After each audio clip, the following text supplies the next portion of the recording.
परम पूज्य वर्तमान आचार्य श्री समय सागर जी महाराज की, परम पूज्य गुणायतन प्रणेता भावना योग प्रवर्तक शंका समाधान प्रवर्तक गुरुवर श्री प्रमाण सागर जी महाराज की, परम पूज्य मुनिवर श्री निर्वेक सागर जी संधान सागर जी महाराज की, समस्त मुनि संघ की।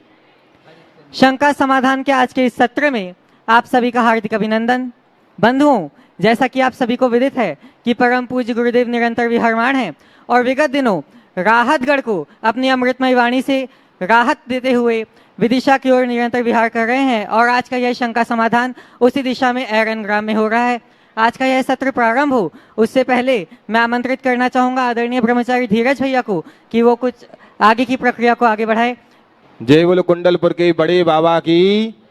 चलिए दोनों हाथ जोड़ेंगे सभी लोग और पूज्य श्री के पावन सी चरणों में बोलेंगे, हे स्वामी नमोस्तु नमोस्तु नमोस्तु।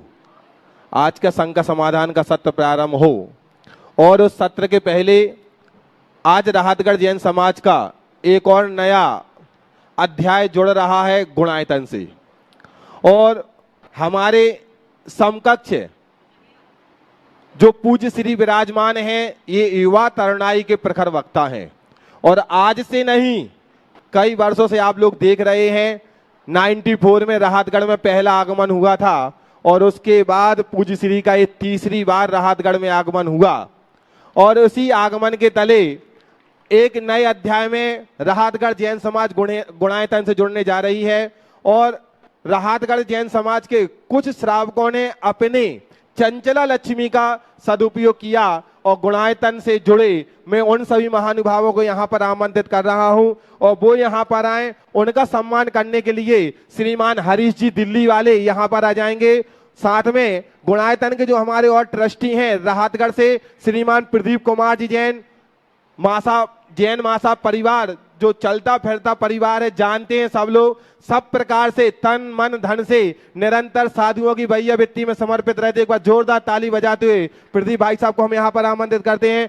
साथ में श्रीमान संतोष कुमार जी, संजय कुमार जी, बंडू प्रदीप कुमार जी जैन मेडिकल परिवार जो गुणायतन के ट्रस्टी परिवार हैं, इनको भी मैं यहाँ पर आमंत्रित करूंगा। जोरदार ताली बजाते हुए ये सभी ट्रस्टीगण यहाँ पर आए और हमारे नए ट्रस्टियों का सम्मान करेंगे और जिसमें प्रथम रूप में, हाँ आप भी आ जाए भाभी, अनीता भाभी वो भी आ जाएं।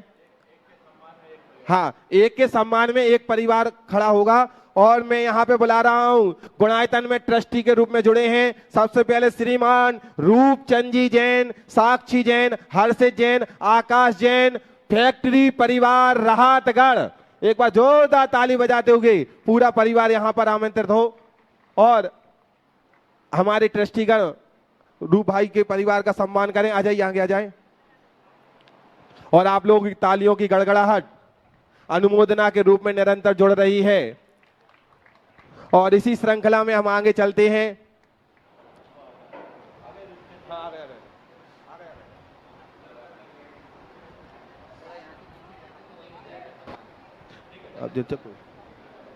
हाँ चलिए, अब इसी श्रृंखला में दूसरे ट्रस्टी के रूप में यहां पर जुड़े हैं श्रीमान चंद्र कुमार जी जैन, श्रीमती अंजना जैन, मोहित जैन, मयंक जैन, मोनिल जैन, मितांश जैन, गौरव जैन, अंजलि जैन, शिवानी जैन, रंजिता जैन, बटियावदा परिवार। एक बार जोरदार ताली बजाते पूरे बटियावदा परिवार को हम यहाँ पर आमंत्रित करते हैं, वो भी आए और गुणायतन के ट्रस्टियों के द्वारा आपका सम्मान किया जा रहा है। आ जाइए।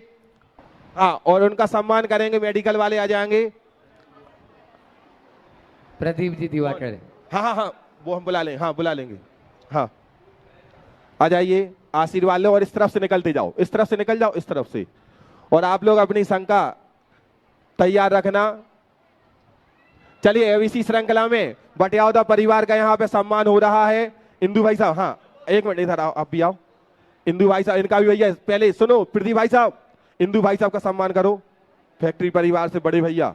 हाँ तुम्हारा, हाँ इसमें भी आ जाएंगी शारदा बुआ, क्योंकि इन्हीं की परिवार की बहन है। शारदा बुआ आ जाए। और दूसरे में हम फिर से बुला लेंगे, क्योंकि एक और बटियावदा परिवार, एक ही परिवार के 2 मेंबर बने हैं ट्रस्टी के रूप में। एक बार जोरदार ताली बजाते हो। सरिता तैयार रहना। चलिए अब इसी श्रृंखला में सम्मान, हाँ आ जाइए चंदू भाई से जल्दी आएंगे। हाँ मोहित पहुंचो, अंजलि आ जाओ जल्दी से, सब लोग पूरा परिवार आ जाओ। चलिए अब तीसरी ट्रस्टी के रूप में गुणायतन से जुड़े हुए मैं उन महानुभाव को यहाँ पर सादर आमंत्रित कर रहा हूँ। श्रीमान राकेश कुमार जी जैन, नवीन कुमार जी जैन, शरद कुमार जी जैन, संजय जैन, सार्थक जैन, श्रीमती शारदा जैन, सरिता जैन, शिखा जैन, बटियावदा परिवार। बजाइए जोरदार तालियां। आ जाइए।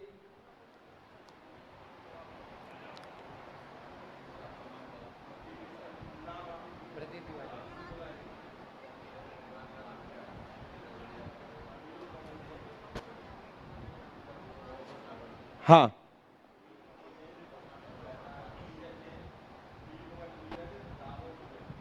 चलिए अब इसी श्रृंखला में चौथी घोषणा यहां पर होने जा रही है ट्रस्टी के रूप में, जो गुणायतन से जुड़े हुए हैं और पूज्य प्रमाण सागर जी महाराज की प्रेरणा से आज से नहीं, जब पहली बार पूज्य श्री का मंगल पदार्पण हुआ था और उस समय से लेकर के आज तक पूज्य महाराज श्री के द्वारा निरंतर जब भी कोई भी शंका लेके गए, कोई भी काम लेके गए, महाराज जी ने आशीर्वाद दिया और काम हुआ। मैं उनको बुला रहा हूं। देखिए ये बहुत ही प्रसन्नता की बात है। आपके बड़े चहेते लगनशील ब्रह्मचारी धीरज जो हर काम में अग्रणी रहते हैं, गुणायतन से भी ये वर्षों से जुड़े हैं और आज इन्होंने भी अपना मनोभाव ट्रस्टी के रूप में घोषित किया है। नीलकमल जी, नीरज, धीरज, राहुल जैन परिवार, हुकुमचंद जी, संगीत सनी जैन परिवार, एक बार इनका जोरदार अभिनंदन कर दीजिए। और मैं चाहूँगा एक बार संपूर्ण परिवार सामने आ जाए और इनका सम्मान करने के लिए अपने गुणायतन के ट्रस्टी सुनील जैन, जो यहाँ की पूरी व्यवस्था भी देख रहे हैं, जल्दी पधार जाए सागर से। नैन्सी और निधि आ जाओ। और कौन है? हाँ टिंगू भैया कहाँ हैं? आ जाओ। हाँ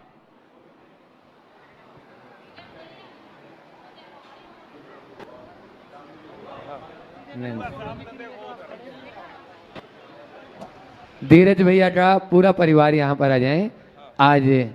वैसे शुरू से ही हम तो जब से महाराज श्री जी से हम जुड़े हैं तब से ही धीरज भाई भी उसके पहले से ही जुड़े हुए हैं और वे हमेशा गुरुवर के चरणों में हमेशा नतमस्तक। ऐसे धीरज भैया के लिए जोरदार तालियां आप लोग बजाएं।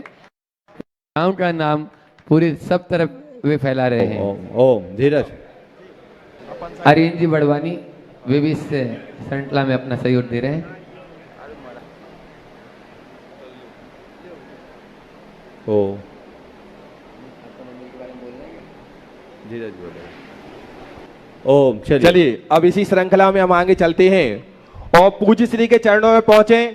उसके पहले एक बहुत समय से एक कार्य रुका था, आज उस कार्य की पूर्णता हुई है और पूरी राहतगढ़ जैन समाज को पता है। आचार्य श्री के पास सब लोगों ने आशीर्वाद लिया था और वो क्या कार्य है, मैं पूज्य मुनि श्री प्रमाण सागर जी महाराज के पावन श्री चरणों में नमोस्तु करते हुए निवेदन करता हूं कि महाराज श्री आप ही उस कार्य की घोषणा करें और हम सबको मार्गदर्शन दें।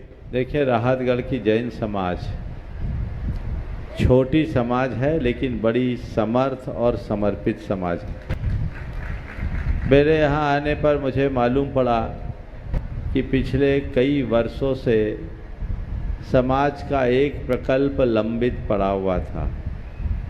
आने के साथ ही लोगों ने मेरा ध्यान उस ओर आकृष्ट किया।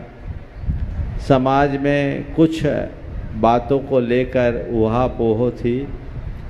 आज बड़ी प्रसन्नता का विषय है कि सारी ऊहापोह समाप्त हो गई और आज मुझे एक कहते हुए बड़ा अच्छा लग रहा है कि आपके ही समाज के प्रमुख अशोक कुमार जी, अर्पित कुमार जी चौधरी ने, जिन्होंने अपना 1 एकड़ का भूखंड दिगंबर जैन समाज राहतगढ़ के लिए समर्पित किया है। उन्होंने भूखंड के साथ आज एक नई घोषणा की है कि उस भूखंड पर अपने द्रव्य से एक भव्य जिनालय का निर्माण कराकर समाज को समर्पित करेंगे।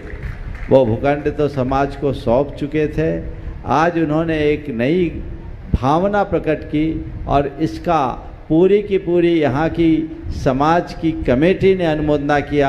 मैं चाहूँगा पहले समाज की कमेटी खड़ी हो जाए और एक बार इसमें अपनी सम्मति प्रकट करे कि महाराज श्री ये जो भाव इन्होंने प्रकट किया सामने आ जाए राजेश जी के नेतृत्व में। हाँ, सब लोग आ जाओ। इन्होंने अपनी जो भावना प्रकट की, समाज ने तहे दिल से उसका स्वागत किया और न केवल स्वागत किया अपितु समाज ने अपनी तत्परता दिखाते हुए ये भी सुनिश्चित किया कि मंदिर तो अशोक जी और चौधरी परिवार बनाएगा, लेकिन वहाँ पर हथकरघा का एक केंद्र, धर्मशाला और अन्य जो उपक्रम है उसे समाज अपने व्यय से बनाएगी और ये कार्य शीघ्रातिशीघ्र संपन्न होगा। मैं चाहूँगा इतने उदार कार्य के लिए एक बार अशोक चौधरी के परिवार का सत्कार जरूर होना चाहिए, उन्हें यहाँ आमंत्रित किया जाए और आगे की कार्यवाही संपन्न की जाए। अशोक कुमार जी ने जिस उदारता का परिचय दिया है बहुत प्रशंसनीय है।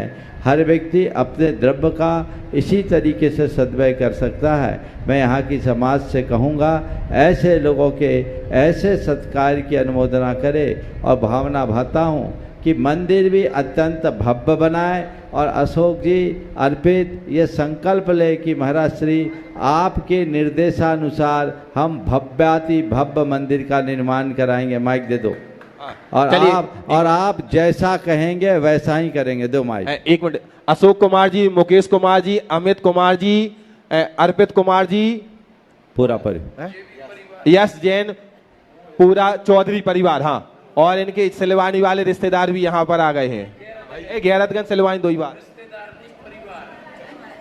हाँ, सामने आओ अशोक। कुंडलपुर के बड़े बाबा की, राहतगढ़ के बड़े मंदिर में विराजमान बड़े बाबा की, आचार्य गुरुवर विद्यासागर जी महाराज की, संक्षेप में हाँ जल्दी बोल। आचार्य समय सागर जी महाराज की, मुनिश्री प्रमाण सागर जी महाराज की, मुनि संघ की। आज मुनिश्री प्रमाण सागर जी महाराज के आशीर्वाद से मेरे परिवार को ये सौभाग्य प्राप्त हुआ है। मुनिश्री के निर्देशन में जो भी गुरुदेव की आज्ञा होगी मैं अक्षरशः उसको पालन करने का यहाँ उपस्थित सभी समाजजनों के बीच में और गुरुदेव के चरणों में संकल्प लेते हुए ये प्रतिबद्ध हूँ कि आपकी जो आज्ञा होगी उसका मेरे और मेरे परिवार के द्वारा अक्षरशः पालन किया जाएगा। इसी भावना के साथ चौधरी परिवार, संपूर्ण परिवार की ओर से गुरुदेव नमोस्तु नमोस्तु नमोस्तु। चलो। सकल दिगंबर जैन समाज राहतगढ़ की ओर से नमोस्तु नमोस्तु नमोस्तु। संपूर्ण जैन समाज का मैं आभारी हूं कि मुझे उस भूमि पर मंदिर निर्माण हेतु अनुमति प्रदान की गई। मैं संपूर्ण जैन समाज का आभार व्यक्त करता हूं। बहुत सुंदर, बहुत सुंदर। और अब मैं पूरी समाज की कमेटी से निवेदन कर रहा हूं, वो हमारे चौधरी परिवार का यहाँ सम्मान करेगी और कमेटी के सदस्य भी यहाँ पर घोषणा करेंगे। जल्दी से कर लो। महाराज श्री के चरणों में नमोस्तु नमोस्तु नमोस्तु। महाराज जी, कई सालों से यह कार्य पूरा नहीं हो पा रहा था। आपके राहतगढ़ में धर्मनगरी में, राहतगढ़ धर्मनगरी में आपके चरण पड़ते ही यह कार्य पूरा हो गया। हमारी पूरी कमेटी बहुत आज खुश है। इसके बारे में आप सुंदर। देखो, हमने तो पुरखों से ये सुना है और बुंदेलखंड में ये तो बड़ी पुरातन परंपरा रही है कि यहाँ के समाज जनों ने अपने द्रव्य को बचा बचा कर अकेले अपने द्रव्य से मंदिर बनाया। न केवल मंदिर बनाया अपितु प्रतिष्ठा कराई, और न केवल प्रतिष्ठा कराई अपितु प्रतिष्ठा के साथ गजरथ भी चलाया और समाज ने उन्हें सिंहई की उपाधि दी। ये परंपरा है। अब बीच में ये सब चीज़ें बदलकर सामाजिक रूप लेते गई, लेकिन मुझे बहुत प्रसन्नता है कि आज उसी परंपरा को आगे बढ़ाते हुए इस परिवार ने पूरे जिनालय के निर्माण का संकल्प लिया है। मेरा आशीर्वाद है और भावना है कि ये मंदिर बहुत जल्दी भव्याति भव्य रूप ले और आप लोग पूर्ण उत्साह और भक्ति के साथ उसकी प्रतिष्ठा संपन्न कर सके। ओम। ताली बजाते हुए सभी लोग स्वागत करें, अभिनंदन करें। आइए चौधरी परिवार इधर आ जाओ और कमेटी के सदस्य उनका सम्मान करें। इधर आ जाओ, इधर नीचे, इधर से। चलिए, और अब मैं संघ का समाधान के सत्र को प्रारंभ करता हूँ। पूज्य मुनि श्री संदान सागर जी महाराज के पावन श्री चरणों में निवेदन करता हूँ, आगे के सत्र को प्रारंभ करें। नमोस्तु महाराज जी। आज का प्रथम प्रश्न भी जो गुणायतन से आज नए रूप में जुड़े और मंदिर का संकल्प भी लिए हैं, ऐसे चौधरी परिवार से ही प्रथम प्रश्न दाऊ। हाँ बोलो। नमोस्तु महाराज जी, नमोस्तु नमोस्तु। मेरा प्रश्न ये है कि हमें आपके आशीर्वाद और आपके सुवचन से ये अवसर प्राप्त हुआ है और मैं चाहता हूँ कि जैन समाज में ऐसी एक भावना जागृत हो कि धर्म की प्रभावना बढ़ती रहे।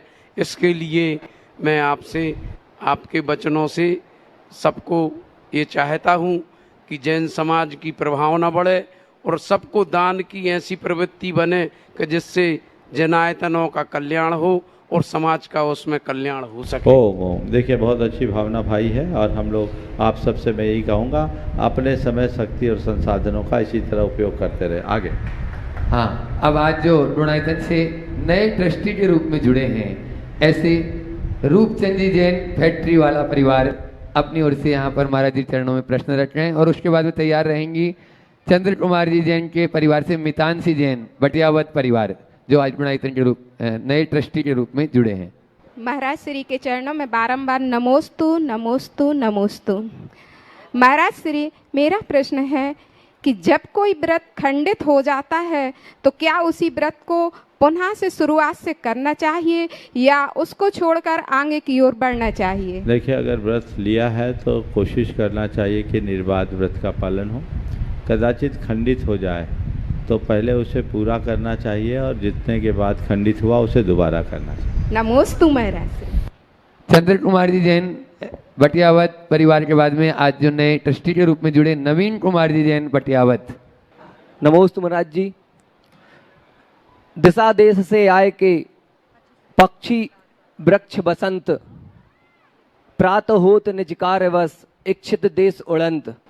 जिस प्रकार देश देश से आके पक्षी वृक्ष पे निवास करते हैं और सुबह होते ही अपने स्थान को चले जाते हैं, तो अपने अपने कर्म के अनुसार उनको फल मिलता है। ये बात तो समझ में आती है भगवान, लेकिन ये बंधु या साधर्मी या समाजजन किन जिनसे हमारा राग होता है तो किन भावों से इनका हमारा साथ होता है, या एक ही भाव का होता है, या एक कोई नियोग है, या पहले के कई भावों से इनका? देखो, बहुत अच्छा सवाल है। मैंने आज से बहुत पहले गुरुदेव से पूछा था तुम्हारे ही आशय का सवाल। गुरुदेव, आप कहाँ सुदूर दक्षिण में और संघ कोई मध्य प्रदेश, कोई बिहार, कोई झारखंड, कोई दिल्ली, कोई उत्तर प्रदेश, कोई राजस्थान, कोई महाराष्ट्र, सुदूर दूर से इतने सारे संघ समुदाय एकत्रित हो गए जिनका किसी से कोई परिचय, संपर्क, संबंध नहीं, और ये सब हम लोग इकट्ठे हुए। क्या ये कोई भवन योग है? तो गुरुदेव ने कहा ऐसा नहीं, यह सब संयोग है। समझ गए? मैं उसी उत्तर को तुम्हारे सवाल के संदर्भ में रखना चाहता हूँ कि ये सब संयोग है। ये मत सोचना कि यहाँ जितने इकट्ठे हुए हमारा कई भाव का नाता है। भावों का नाता हो सकता है, लेकिन ये नाता भावों का ही है ऐसा नहीं, संयोग भी बनता है। हमारी जिनसे निकटता बढ़ती है, संयोग मिलता है, बहुत जल्दी निकट हो जाते हैं। किसी से दूरी बन जाती है तो निकटता और दूरियां ये दोनों बनती रहती है, उसी अनुरूप संयोग होता है। नवीन कुमार जी जैन बटियावदा, उसके बाद में महाराज जी, कल राहतगढ़ नगर में 24 घंटे आपके सानिध्य में हम सभी राहतगढ़ नगर वासियों को प्राप्त हुए। महाराज जी, आपने कल के प्रवचन में कहा था कि संत के समागम से एक चूहा बिल्ली, बिल्ली से हिरन, हिरन से शेर बन गया, लेकिन 24 घंटे में ही राहतगढ़ वाले आपके समागम से चूहा से सीधे शेर बन गए। बीच के न बिल्ली, न हिरण, न कुत्ता, ये न बन के सीधे शेर बन गए। और भगवान आपके संस्कार जो शेर के रूप में हम सभी राहतगढ़ वालों को मिले हैं, वो शेर के रूप में शेर मरण, सम्यक्त मरण में हमारे कारण बने, ताकि हम शेर चिन्ह से सुशोभित अंतिम तीर्थेश भगवान महावीर स्वामी के मार्ग को। देखो, बहुत अच्छी बात है, ये बात तो बिल्कुल सही है कि राहतगढ़ वाले बहुत होशियार हैं कम समय में ज़्यादा लाभ लेने में, और आप लोगों ने बहुत थोड़े समय में भरपूर लाभ लिया। और ये भी रिकॉर्ड कि सुबह 4 बजे भी सैकड़ों की तादाद में लोग आ गए। आज भावना योग चूँकि मुझे 5 बजे बिहार कर रहा था, मैंने कहा तो आप लोग आ भी गए, ये बहुत अच्छी बात है। ऐसे ही अपना उत्साह बना के रखिए, दिन दुनी रात चौगुनी वृद्धि होगी। नमोस्तु महाराज। अगला नवीन कुमार जी जैन बटियावदा, और उसके बाद में हो गया। हाँ, तीनों ट्रस्टी हो गए। आज चौथे ट्रस्टी के रूप में गुणायतन से जुड़े हैं जाने माने ब्रह्मचारी प्रतिष्ठाचार्य बाल ब्रह्मचारी धीरज भैया जी और उनके परिवार से निधि जैन, उनकी भगिन बहन जो है वो प्रश्न पूछ रही है राहतगढ़, और उसके बाद में कुमारी एकता दिवाकर गुणायतन ट्रस्टी तैयार रहेंगे। मासी के चरणों में बारंबार नमोस्तु नमोस्तु नमोस्तु। मासी, हमारा प्रश्न है कि संयोग और भाग्य को अपने जीवन में किस तरह मानना चाहिए? संयोग और भाग्य को, हाँ, जैसे सब बोलते हैं कि भाग्य से हो रहा है, ये संयोग से हो रहा है, तो अपने जीवन में इसको किस तरह मानना चाहिए? देखो, ऐसा है, चीज़ें जो हमारे जीवन में जुड़ती है ये कई कारणों से जुड़ती, प्राय हम उसको भाग्य से जोड़ देते हैं। अगर हम भाग्य शब्द की व्याख्या करें तो भाग्य में सब समाहित हो जाता, कर्म भी, हमारा पुरुषार्थ भी, हमारा दैव भी और संयोग भी। तो भाग्य भी है तो एक संयोग, हमारा स्वभाव तो है नहीं। तो भाग्य को अगर हम संयोग के रूप में देखते हैं तो कोई नई बात नहीं। तो संयोग को भी हम भाग्य मान सकते हैं और भाग्य को भी संयोग के रूप में देख सकते हैं।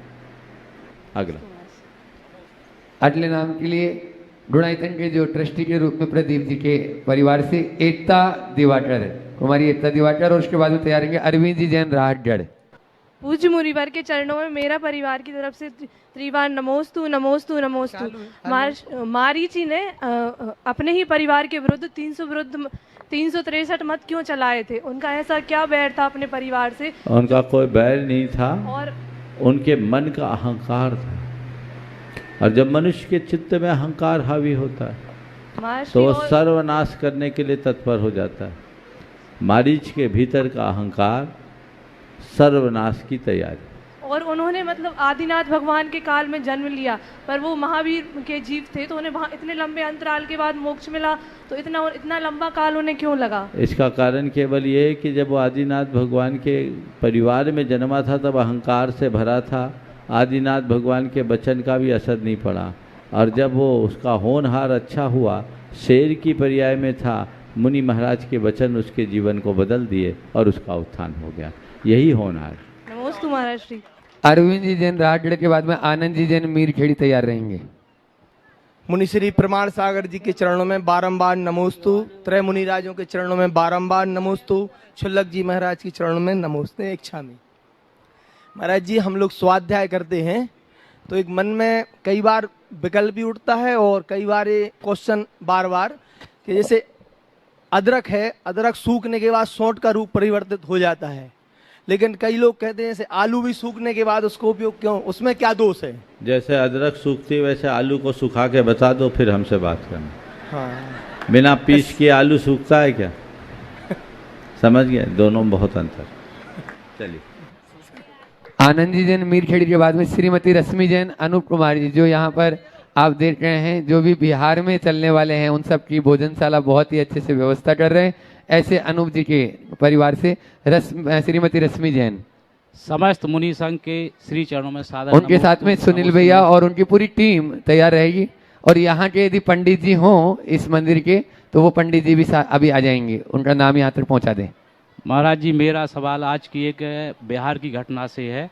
सुबह महाराज जी एक मूक प्राणी के लिए आपने संबोधन किया था, तो क्या महाराज जी वो अचेतन अवस्था में था, क्या वो संबोधन समझ सकता था क्या? और अगर समझ सकता है तो ओम ओम थोड़ा जोर से बोलिए आप। महाराज श्री, आज की बिहार की एक घटना से है क्वेश्चन। आपने एक मूक प्राणी को संबोधन किया था महाराज जी रास्ते में, और वो कुछ अचेतन अवस्था में था, वो कुछ समझ नहीं सकता था, तो क्या उसका कुछ संबोधन से उसका भला हुआ होगा? निश्चित वो अचेतन नहीं, पूर्ण चेतन है, पर वो मूक था तो हमारी बात को व्यक्त नहीं कर सकता। लेकिन पशु पक्षी भी हमारे उपदेशों को सुनते हैं। आपने देखा जब मैंने संबोधा तो वो अपना मुंह उठा के कैसे दिखाया, उसने बताया ना मुझे मैं यहाँ पीड़ा है, और मेरे ख्याल से वो बच भी गया होगा। आप लोगों ने उसकी चिकित्सा कराई होगी। हमें जरूर अपनी दया को मुखरित करना चाहिए और ऐसे प्राणियों के लिए जो संभव है सेवा करना चाहिए। नमस्ते। श्रीमती रश्मि जैन, अनूप भैया और पूरी भोजनशाला की टीम उसके बाद में तैयार रहेंगे। मोहित जी जैन, टीनू, राहतगढ़। नमोस्तु महाराज श्री। महाराज श्री, किसी ने अगर जिनालय बनाने का संकल्प लिया है, उसका लेकिन अनुकूलता नहीं हो रही, तो उसके लिए इसमें क्या पुण्य मिलेगा कि पाप? देखिए, संकल्प लिया है और अनुकूलता नहीं हो रही, इसका मतलब अभी अंतराय। अगर बुद्धिपूर्वक छोड़ता है तो पाप है, और परिस्थिति पूर्वक छोड़ता है तो उसके पाप का उदय चल रहा है। भावना भाए ताकि पाप का क्षय हो और वो अपने लक्ष्य को पूरा कर सके। नमोस्तु महाराज। मोहित जैन, टीनू के बाद में अंजलि गौरव जैन, जनता आयरन, राहतगढ़। महाराज जी के चरणों में कोटिशा नमोस्तु नमोस्तु नमोस्तु। छुल्लक जी के चरणों में इक्षामी इक्षामी इक्षामी। महाराज जी, जब हम किसी बीमारी से ग्रसित होते हैं, जैसे सिर दर्द, बुखार या कोई बड़ी बीमारी, तो हम तुरंत कोई दवाई ले लेते हैं और हमें आराम भी लग जाता है। तो कर्म सिद्धांत के हिसाब से उस दवाई का असाता साता में कैसे बदल जाती है, तो कर्म सिद्धांत के हिसाब से क्या भूमिका रहेगी, इसका हमें समाधान दीजिए। देखिए, बहुत अच्छी बात है। दवाई औषध प्रयोग का कर्म सिद्धांत से क्या संबंध? देखिए, हमें कोई बीमारी होती है तो क्यों होती है? जब हमारे शरीर के रसायनों में परिवर्तन होता है, और ये जो शरीर के रसायन परिवर्तित होते हैं उसमें कर्म भी कारण बनता है। अशाता कर्म और कुछ अन्य ऐसे पाप कर्म हैं जिनकी गतिविधियां बिगड़ती है तो वो हमारे शरीर के जैव रसायनों को परिवर्तित कर देते हैं, उससे बीमारी हो जाती है। अब हमें ये पता है कि कोई भी कर्म द्रव्य क्षेत्र काल भाव के अनुसार अपना फल देता है। प्रतिकूल द्रव्य क्षेत्र काल भाव हुआ, जैसे अभी प्रचंड लू लग गई तो आपको तुरंत बुखार लग जाएगा, ठीक है। उससे क्या हुआ, हमारे जैव रसायन बिगड़ गए, बीमारी आ गई। लेकिन अनुकूल द्रव्य क्षेत्र काल भाव हुआ, लू लगी, उसको दवाई दे दिया, नहला दिया, आम का पन्ना पिला दिया, लू उतर गई, अनुकूल द्रव्य क्षेत्र काल भाव हो गया। इसी प्रकार जब औषध का प्रयोग करते हैं तो जिन रसायनों के कारण बीमारी आई उन रसायनों का शमन हो जाता है और अच्छे रसायन आ जाते हैं। तो कर्म के प्रतिकूल द्रव्य क्षेत्र काल भाव होता है, हमारे अनुकूल द्रव्य क्षेत्र काल भाव होता है, तो अशाता हटकर साता में परिवर्तित हो जाती है, ऐसा समझना। और उसके बाद में शिवानी मयंक जैन, राहतगढ़। और तैयार रहेंगे बाबूलाल जी दुबे यहाँ के एरन मिर्जापुर के पुजारी जी।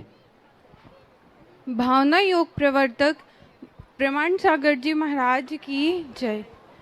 महाराज श्री, जब कोई आत्महत्या करता है तो कहते हैं खोटी गति का बंध होता है, और एक साइड बोलते हैं कि मतलब उसकी आयु इतनी थी तो ऐसे निमित्त बन गए कि उसने आत्महत्या कर लिया। देखिए, आत्महत्या घोर पाप है। आत्महत्या हत्या है। हत्या पर की करो चाहे स्वयं की, हत्या तो हत्या है। यदि कोई व्यक्ति आत्महत्या करता है तो उसे वही पाप लगता है जैसे किसी अन्य जीते जागते मनुष्य की हत्या करने में होता है।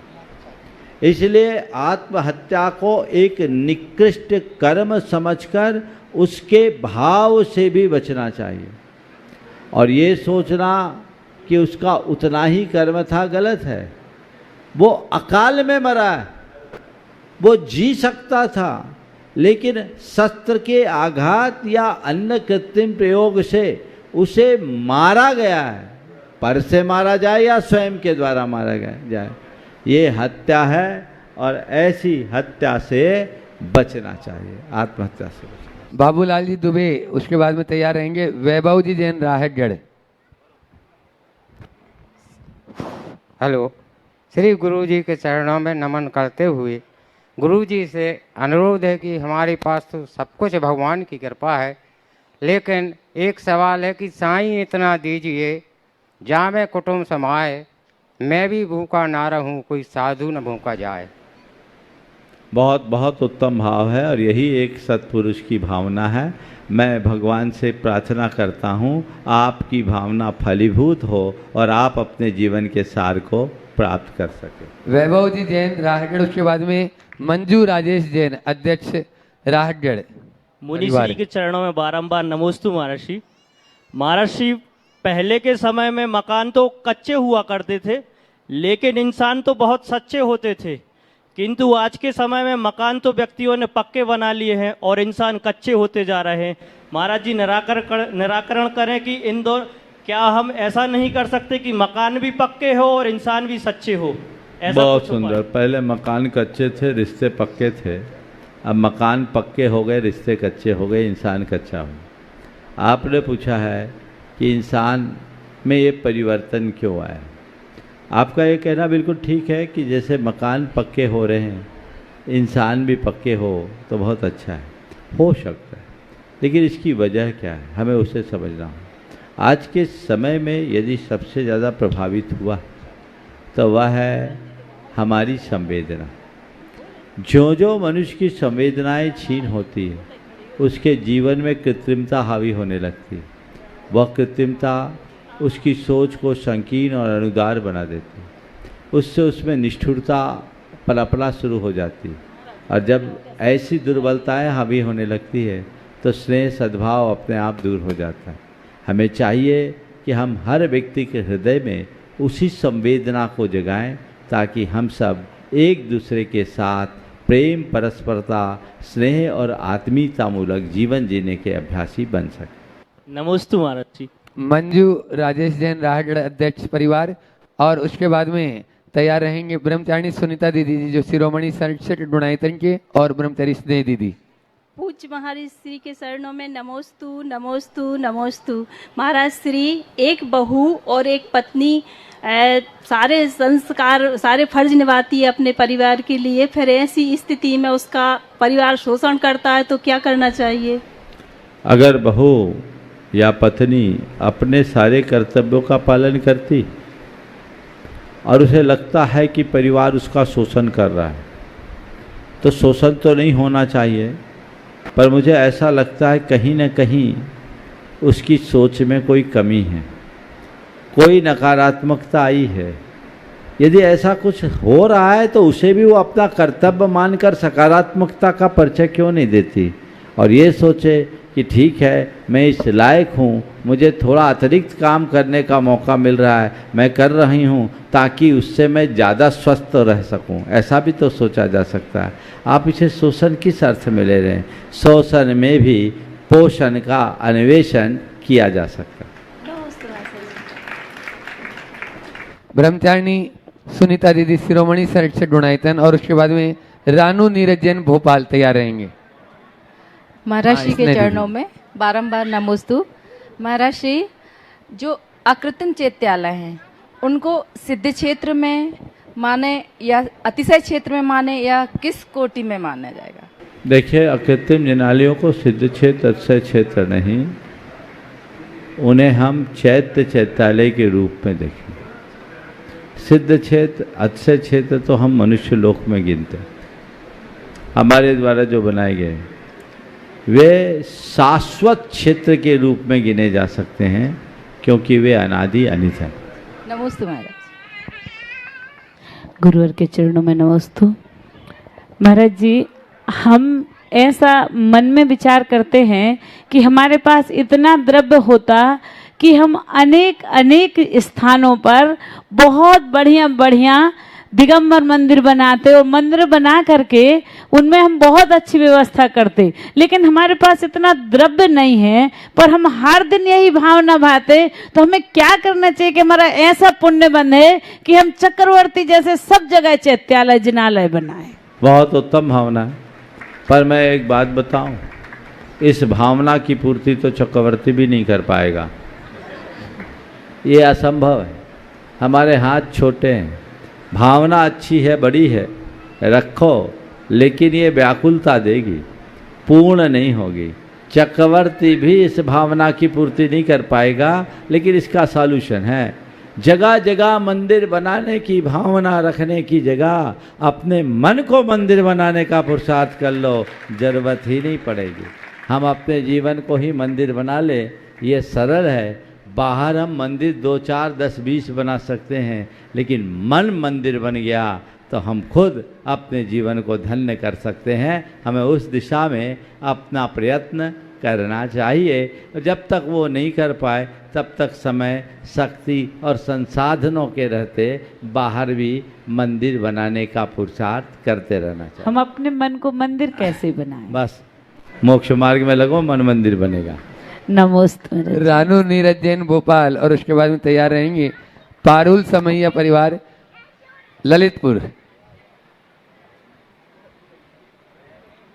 रानू नीरज जैन भोपाल यहाँ पर उपस्थित हैं, जो अपना भावना योग का थोड़ा सामने आ जाओ, सामने की तरफ आ। ओम ओम। जल्दी रानू कर। नीरज जैन भोपाल यदि उपस्थित हैं तो वे अपना है, इसका अगला नाम बोलो। और भावना योग का अपना अनुभव भी बताना चाह रहे हैं और प्रश्न है। और उसके बाद पारुल समैया परिवार ललितपुर। कौन? श्री के ललितपुर। चरणों में, जी महाराज, ललितपुर वाले। चलो। महाराज श्री के चरणों में बारंबार नमोस्तु नमोस्तु नमोस्तु।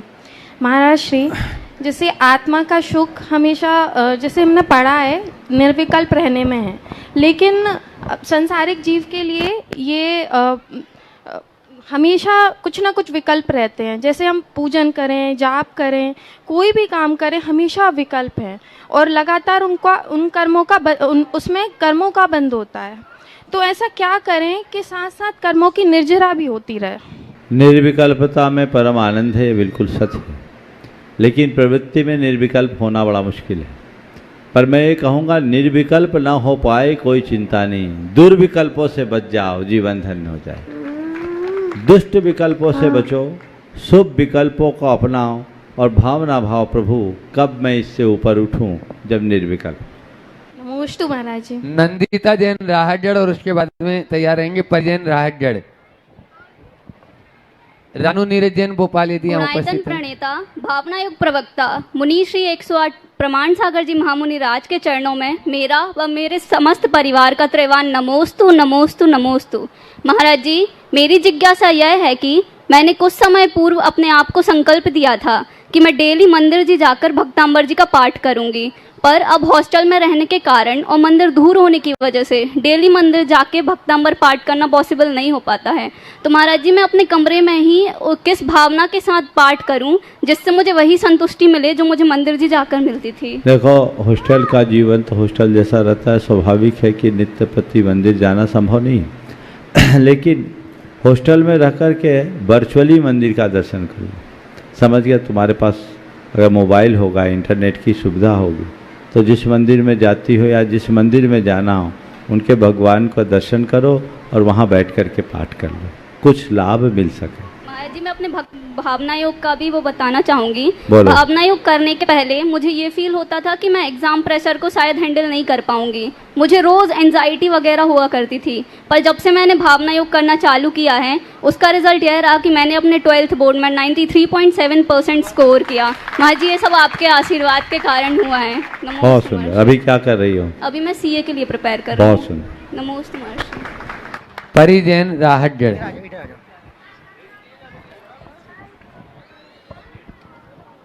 हे गुरुदेव, नमोस्तु नमोस्तु नमोस्तु। मेरी शंका यह है कि अपन कोई अयोग कार्य करने से बचने की वजह से योग कार्य भी छूट जाता है, तो ऐसा क्या करें कि अयोग कार्य भी ना हो और अयोग कार्य से बच जाए और योग कार्य भी हो जाए। अयोग कार्य से बचने के चक्कर में योग कार्य भी छूट जाता है। आचार्य महाराज का एक हाइकू तुम्हारे सवाल के उत्तर में मैं सुनाना चाहूंगा। कुसंगति से बचो, सुसंगति में रहो न रहो। योग कार्य कर पाओ न कर पाओ, अयोग्य कार्य से तो बचो पक्के तौर पर। समझ गए? अगर अयोग्य से बचने के चक्कर में योग छूट जाए परवाह मत करो, पर अयोग्य नहीं होना चाहिए। ठीक। अब रहा सवाल, ऐसा क्या करे कि अयोग्य भी ना हो और योग छूटे नहीं? तो औचित्य का बोध करो, मन को पक्का बनाओ। जो वर्ज है वो करना ही नहीं और जो करनी है उसे छोड़ना नहीं। ऐसा लक्ष्य बना लोगे, दोनों काम। नमोस्तु महाराज। पूज्य महाराज श्री जी श्री चरणों में नमोस्तु करते हुए कि वे भी अपने संकटा के माध्यम से हम सबको समाधान प्राप्त कराने में की कृपा करें, ऐसे पूज्य महाराज श्री श्री चरणों में नमोस्तु करते हुए। मुनि श्री को नमोस्तु करते हुए सुना है 24 तीर्थंकर होते हैं और 24 तीर्थंकर में 19 तीर्थंकर ने विवाह रचाया और 5 तीर्थंकर ऐसे हुए जिन्होंने विवाह नहीं किया। तो आत्मानुशासन ग्रंथ में जिन्होंने विवाह ना करते हुए मोक्ष मार्ग अपनाया वो श्रेष्ठ है, किंतु यहाँ पर जो 5 तीर्थंकर को विवाह नहीं हुआ उसको दोष के रूप में ही माना गया। तो बस अवसर्पणी का हुंडा और सर्पणी का दोष कहते हुए कि 5 तीर्थंकरों ने विवाह नहीं कराया, होना तो सभी का विवाह था। तो वास्तव में विवाह करना एक आदर्श परंपरा और श्रावकों के लिए उचित है, और आज बदलते परिवेश में लोग विवाह करना एक प्रकार की बहुत बड़ी समस्या समझ रहे हैं। तो क्या विवाह करना एक आदर्श जीवन के लिए उपयोगी है? कृपया निर्देशन। देखिए, ये बात बिल्कुल सही है। आजकल बोलचाल में ये कहा जाता है कि जिसने शादी कर ली उसकी बर्बादी हो गई, है ना। विवाह हुआ और कहे गई भैंस पानी में। लेकिन ये अवधारणा पूरी तरह सही नहीं। अगर विवाह नहीं है तो संतति नहीं, और संतति नहीं तो संस्कृति नहीं। ये संस्कृति आगे तभी तक बढ़ेगी जब तक संतति है, और संतति तभी आगे बढ़ पाएगी जब तक विवाह है। हमारे सभी तीर्थंकरों ने विवाह किया, 24 में से 19 ने किया, 5 एक संयोगवश जो हुंडा सर्पणी काल का दोष माना जाता है उनने विवाह नहीं किया। लेकिन विवाह करना बुरा नहीं है, विवाह के बाद उसी में फंस जाना बुरा है। हमारे तीर्थंकरों ने विवाह तो किया लेकिन वैराग्य के पथ को अंगीकार किया। आप लोग विवाह करते हैं और फंस जाते हैं। विवाह करो लेकिन गृहस्थाश्रम के बाद वानप्रस्थाश्रम और संन्यास आश्रम को अपना लक्ष्य बनाकर चलो तो कोई हानि नहीं। इसलिए ये बात सही है कि वर्तमान में मुनियों की जो परंपरा है उसमें बाल ब्रह्मचारी संग चल रहा है, लेकिन मैं नहीं चाहता कि सब बाल ब्रह्मचारी बन जाए। अगर सब बाल ब्रह्मचारी बन जाएंगे तो धर्म वहीं थम जाएगा। इसलिए धर्म की परंपरा को आगे बढ़ाए रखने के लिए आप गृहस्थों की बड़ी भूमिका है। विवाह करके गृहस्थ बने पर ग्रस्त न बने, सद्गृहस्थ बने। यदि सद्गृहस्थी को अपना करके चलते हैं तो विवाह के बंधन से कोई कठिनाई नहीं होने वाली। इसलिए सद्गृहस्थी को अपने जीवन का आदर्श बनाना चाहिए और उसी के माध्यम से धर्म की परंपरा बढ़ानी चाहिए।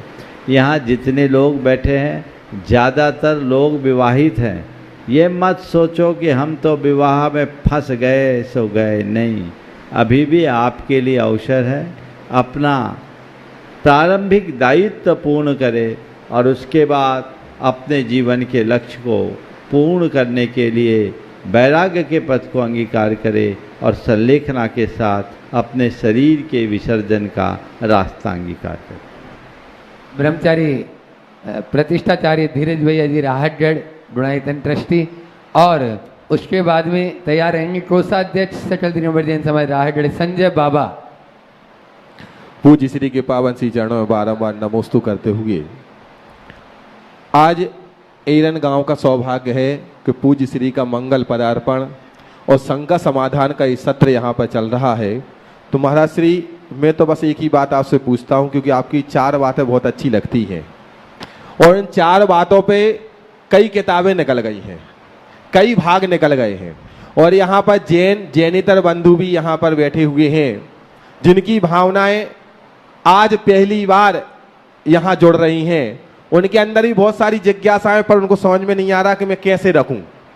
तो मैं आपसे बस इतना ही निवेदन कर रहा हूं कि इन सब की खुशहाल जिंदगी में 4 बातें कौन सी हैं जो इनके लिए एक दूसरे से जोड़कर एक दूसरे को बढ़ाने में सहकारी बने। नमोस्तु महाराज जी।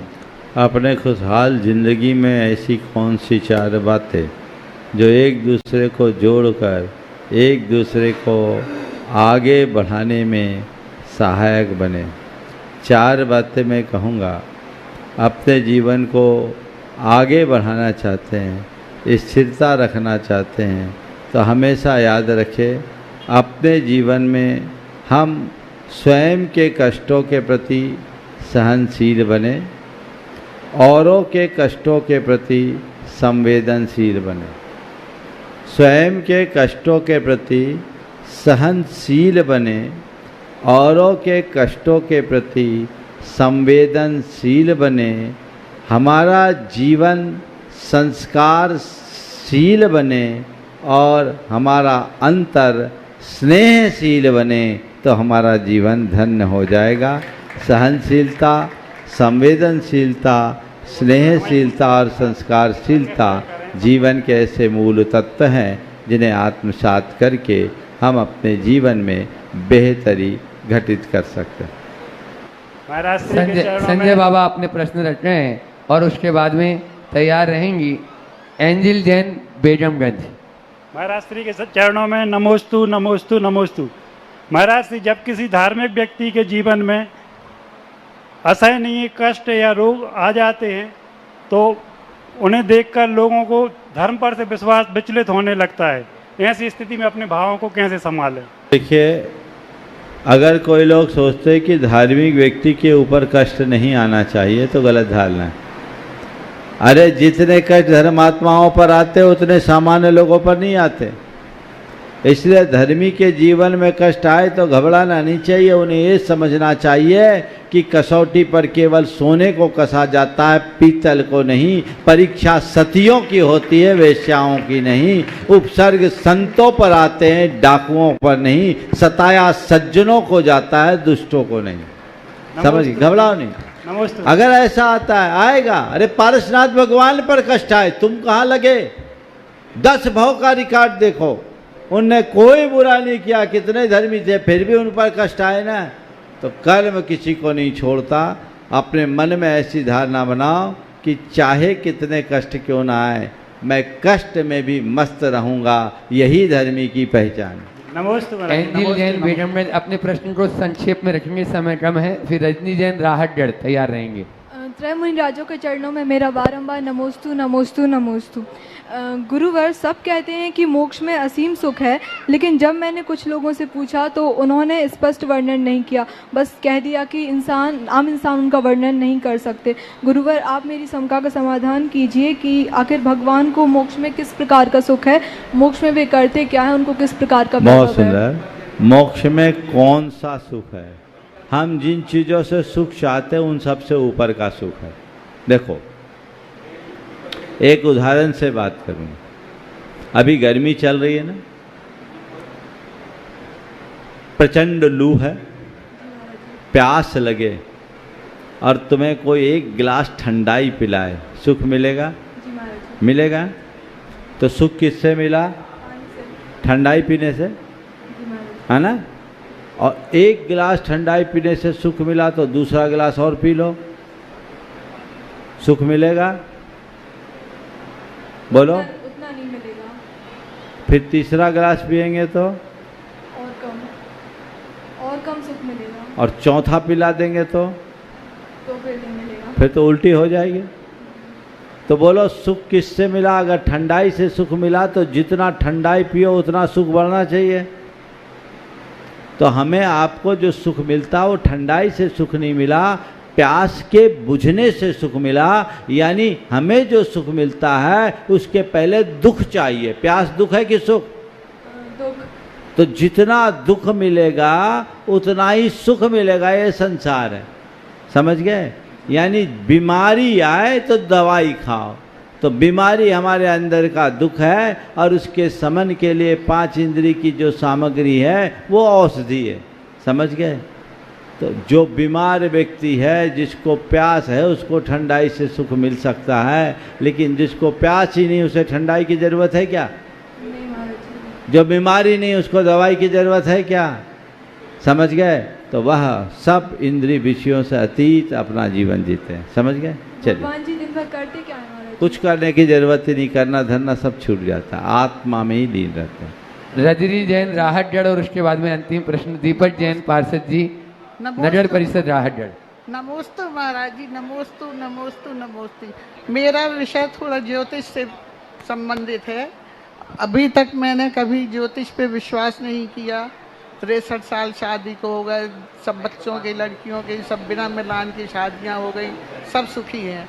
अब कुछ परेशानियां आ रही हैं तो बार बार ज्योतिष की तरफ विचार जा रहा है। तो मेरी आपसे विनती है। देखिए, ये अम्मा जी अभी 80 साल की हो गई है, 63 साल इनके विवाह को हो गया और इनके घर में कई शादियां हुई, उनने कोई मिलान नहीं किया और ज़िंदगी अच्छे से मिली रही।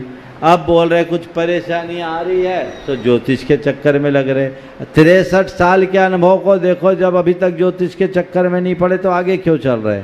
और ज्योतिष के चक्कर में पड़ने से परेशानियां नहीं मिटती, परेशानियां तो ज्योतिषियों को भी आती है, इसलिए विचलित मत होइए। बोलिए दीपक। दीपक जी जैन, नगर परिषद राहतगढ़। महाराज श्री के श्री चरणों में कोटिस बारंबार नमोस्तु नमोस्तु नमोस्तु। सर्वप्रथम हमारे राहतगढ़ के चौधरी परिवार के लिए मैं 2 पंक्तियों में अपनी बात कहूँगा कि शब्द नहीं है पास हमारे, शब्द नहीं है पास हमारे, कैसे खुशी का इजहार करें। हो बस में आज हमारे के चांद तारों की बौछार करें। आज जो हमारे चौधरी परिवार द्वारा करोड़ों रुपए की जमीन दान में देकर उस पर स्वयं के द्वारा जो भव्य मंदिर का निर्माण कराया जा रहा है, इस कार्य पुनित कार्य में हम सभी सकल दिगंबर जैन समाज की ओर से उनके पुण्य की अनुमोदना करते हैं एवं इसी से इस पुनित कार्य में हम लोगों से भी जो सहयोग बनेगा, निरंतर हम सभी लोग मिलकर उनका सहयोग करेंगे। और इसी से संबंधित आज का हमारा प्रश्न है कि किसी परिवार में अगर 2 भाई हैं और दोनों भाइयों में हिस्सा बांट और बंटवारे को लेकर जो विवाद होता है और जो बड़ा भाई है वो अपनी नीयत खराब कर ले पैसों के पीछे। एक तरफ तो ऐसे परिवार हैं जो करोड़ों रुपए की अपनी जमीन दान में देकर भव्य मंदिर का निर्माण करा रहे हैं, और एक तरफ ऐसा बड़ा भाई जो अपने सगे छोटे भाई से हिस्सा बांट में नीयत खराब कर ले पैसों के पीछे। तो ऐसे बड़े भाइयों को कौन से स्वर्ग में की प्राप्ति होती है या वो धन कौन से स्वर्ग में लेकर मुझे जाएंगे? कहने की जरूरत नहीं है वो कहाँ जाएंगे, आप सब समझ रहे हैं। ऐसे लोगों को तो शायद नीचे भी अच्छा ठिकाना नहीं मिलेगा। ये घोर पाप है। पर धन हरण की वृत्ति को नरकायु के बंध का कारण बताया। अपने जीवन में स्वप्न में भी ऐसा कृत्य नहीं करना चाहिए। आप दान धर्म कर सको बहुत अच्छी बात है, ना कर सको तो भी कोई बात नहीं, लेकिन दूसरे का धन हरना महान पाप है, इससे बचना चाहिए। समय आप सबका हो गया, यहीं पर विराम। कल हम लोग यहाँ से बागरोद में कल की पूरा दिन बागरोद में बीतेगा और फिर हम लोग ग्यारसपुर की ओर जाएंगे। बोलिए परम पूज आचार्य गुरुवर श्री विद्यासागर जी महाराज महाराज की जय। पूज्य मुनि श्री मुनि संघ प्रमाण की सागर जय। जी महाराज की